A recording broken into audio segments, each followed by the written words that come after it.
headset. Aray mo. Wait lang. Ah! Yung mga gamot na kanluran, kahit na nakapagpanatili ng kanyang buhay, Ito guys, kaibigan. nakulong sa loob ng mga ulo. Load TikTok sa likod ko. Kahit na ang Diyos ay hindi na siya mailigtas. Graduate na ako! Wala na research!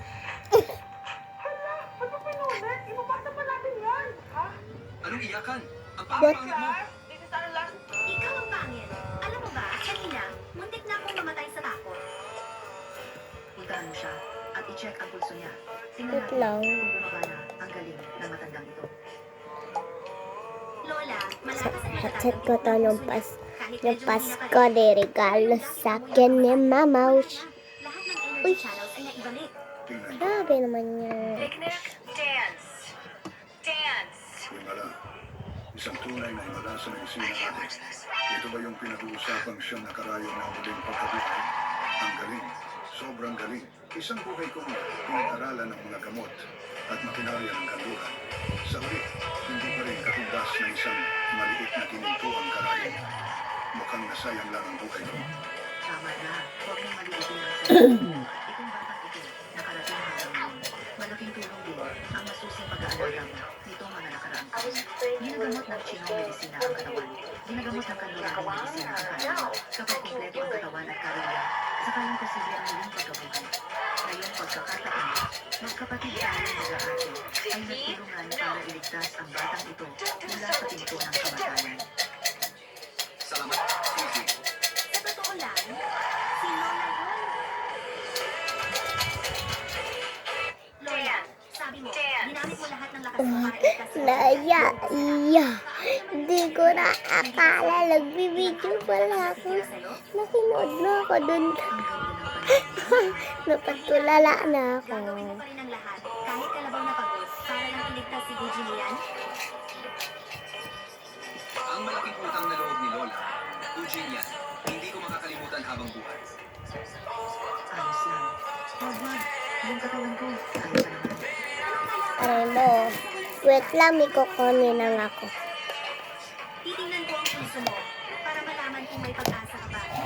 Ikaw naman, anak. Ano ba tingin ng puso? Ayos lang ako. Ayos lang. Hayaan mo na si Suy na subukan. Huwag kang magpakatatag. Ang pulso. Ang pulso ay malakas at matatag, regular at mahinahon, hindi mabigat o magaan. Ano ibig sabihin yan? Ibig sabihin, malusog na malusog ka. Mas malusog ka pa kaysa kay Bantay sa tapat ng baryo namin. Para sa'yo ito, ikaw, anak, kahit na ang galing at lakas mo. Pero sa baryo ka lang palagi, naghahalaman at nag-aalaga ng baboy. Ang laki-laki ng mundo.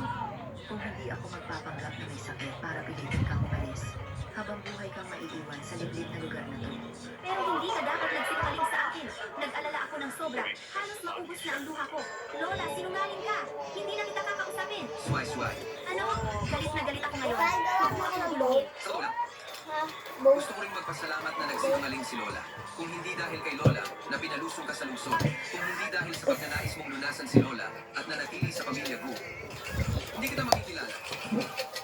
Salamat din po sa inyo, Lola. Hindi lang kayo Yes, malo pa rin ako. Sayang. Pinadala ko ang napakabait na si Suzy. Ano sinasabi mo? Para sa pera lang ako. Tara. Kumain ka ng prutas para ipagdiwang ang pagaling ng kuya ko. Para ipagdiwang ang kalusugan ni Lola. Tama.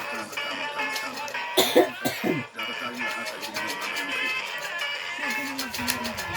Lutuan kita ni Lola, Mama. Ang paborito mong baseball. Okay na ba yun?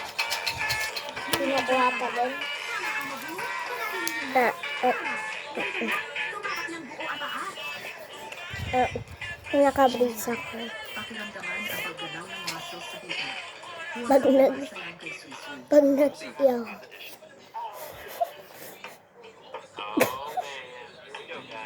Alis na tayo. Alis na. Ate, nakalakad na si Genia. Kuya, ang galing-galing mo. Suzy, nagawa ko? Ang galing Sa'yo yan. Sabi ko na nga ba, kapag si Lola na ang manggagamot ang gumawa, at ako pa ang masusing nag-alaga, imposibleng hindi ka gumaling.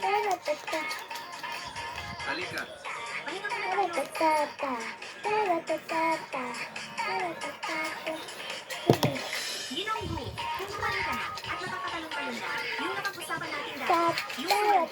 bayaran. Bayaran na. Oo nga, napagkasunduan natin dati. Pagpagaling kita, bibigyan mo ako ng malaking halaga. Tama ang sinabi ng tita. Ang tagal na natin wala sa bahay, hindi pa nakakain ng mga bagong sa bahay. Ari, huwag ka nang makialam dito. Sinong nagsabing gumaling na ako?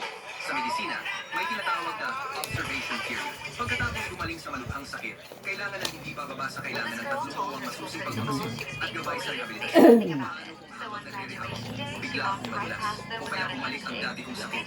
Sino ang mananalo? Tama rin naman ang sinabi niya. Eh di mananatili muna ako ng matagal. Oo, kailangan ka manatili. Responsibilidad ito sa pasyente. Eh yung sumweldo sa observation period. Doble. Deal. Kuya, kung hindi ka naman yung magpapakasal, ano na ang gagawin sa wedding gown na ito? Ito yung dati mong inapon na isang taon na iginunit mo ng personal at ipinasadya sa pinakamahusay na artisan. Nag-iisa lang ito sa buong mundo. Alam. Dito, parang nakakasalapan, di ba? Baka naman, itatapon ko na lang ito ngayon. Hoy, huwag mong itapon. Ang wedding gown na ito ay What patuloy the? na naghihintay sa tunay na may-ari nito. Ang wedding gown na ito ay ginawa ko para sa isang tao na nakapagpapakilig sa puso ko na kayang tumayo sa pinakamababa kong pagkakataon at harangin ang anumang banta para sa akin. Grabe naman yun. Nahanap mo na ba siya? I want to... Oo. Gugulahan ako Malayo sa nito. paningin. Ngunit Wait malapit sa lang. Tanggalin ko lang Noong headset pinilit ako ko. na magpasal, nang harangan ko ang Kasi wedding gown kulay sa sandali ko. naisip ko, kung sakaling ang wedding gown na ito ay isuot mo, napakaganda siguro. Suwi-suwi, ang wedding gown na Kulay iyon ko lang. ay talagang para sa iyo. Ako ang magsusuot? Ketchum. Parang hindi tama ito.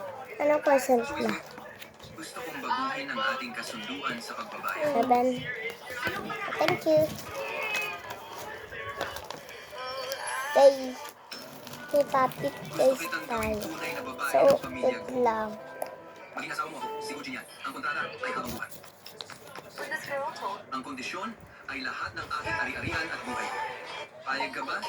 Ate Suy-Suy, sumagot ka na. Pwede ako dito mag-ano siya? Huwag mo palampasin ang pagkakataon. Si Zillian ay may Ano? potential. Hindi. Suwi-suwi, Yung nakakapagod maging babaeng may bahay. Kailangan pamahalaan ng bahay.